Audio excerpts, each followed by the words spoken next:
One of the explorations that has touched me very deeply in my own journey, becoming a father, deepening in my own marriage, is that moment also of calling my woman back from motherhood, which might sound a bit strange, but a certain reality that we all face as a couple when the babies come, the child comes, especially the first child comes, where the archetypes of the mother and father are also born and also come into reality.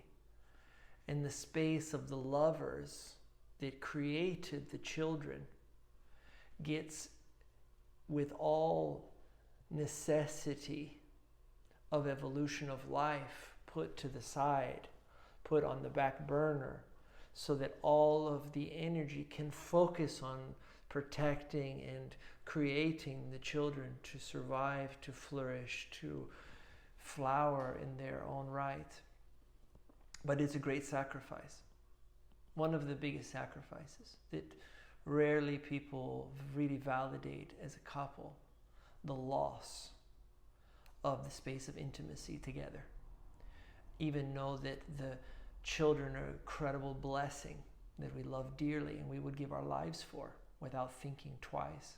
Fact. But the loss of the lovers, the intimacy, is also a great sorrow. And many times not so clearly validated within the nucleus of intimacy of the couple.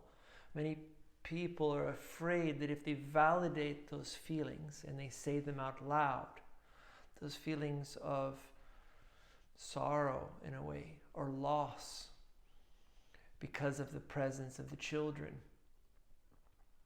that means that they don't love their children, that they're not good parents, and which is not true, because we have the archetype of the father, of the mother, but we also have the archetype of the lover, of the sensuous one that needs intimacy, that needs touch, that needs sex.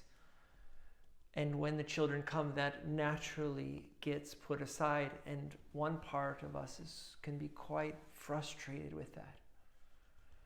And there's a certain moment when the children come to a certain age where the father needs to call his woman back, in my vision at least of it, where he needs to come with a certain vulnerability to share his experience and his missing and his longing to have his woman back and not the mother of his children, which is a great empowerment for the man, because he needs to risk to share his vulnerability and his need for contact. And at the same time can be very relieving for the woman who is, through necessity, completely immersed into the mother, and many times loses track of her woman, the sensuous, adventurous, yummy woman that she is. She can lose contact with that on that journey. And in some way, for the man to come and bring her back into the intimacy, to bring her back into her woman, he needs to come into his male energy in a way, into a certain honesty and sincerity and authenticity with what he feels and what he needs and what he really wants. But many times for men, they miss that stage of the appropriateness of that movement because they're very hurt. They've been wounded and shut down in the effort of trying to move past the rejection of sex, or the abandonment that happens when the child comes and he loses his woman and he loses his somehow place in the emotional part of the family because of the bubble of the child with the mother. And in an illogical place of the father, he can experience that place of being the outsider, of being rejected, excluded, and a part of him can shut down.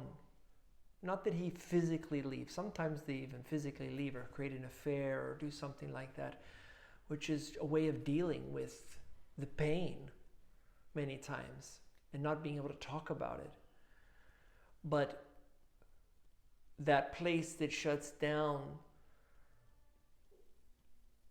it stays closed. And then it misses the moment where it actually would need him to engage and come back and say, okay, now let's reclaim our intimate bubble again as a couple.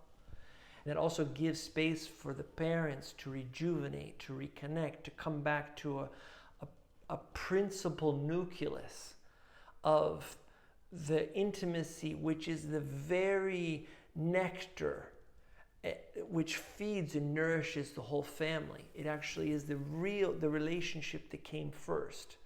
And when that relationship is flowing and it's loving and it's nourished, it just ripples out into the whole family.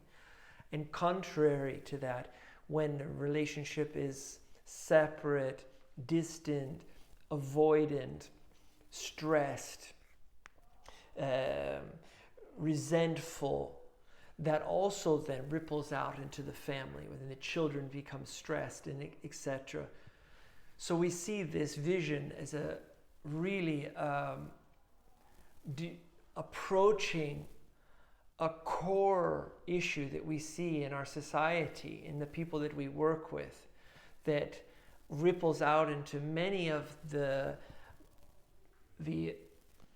symptoms we see in the world today of anxiety and stress and separation, that actually starts in the small family, and that we can address it, and that we can bring tools and resources and validation and awareness where it's needed, so that the small family unit can actually flourish and repair and flow again, which then starts to shift the environments in the world that they have contact with. It's really essential, in my opinion, and a great contribution to participate in such a thing, and also to facilitate in such a vision.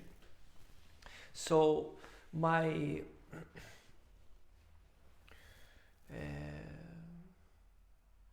respect for each one of you, taking on the role of being parents, taking on the role of being a committed relationship. I have the utmost respect, because I am very much alive in what we teach and what we explore in my daily life.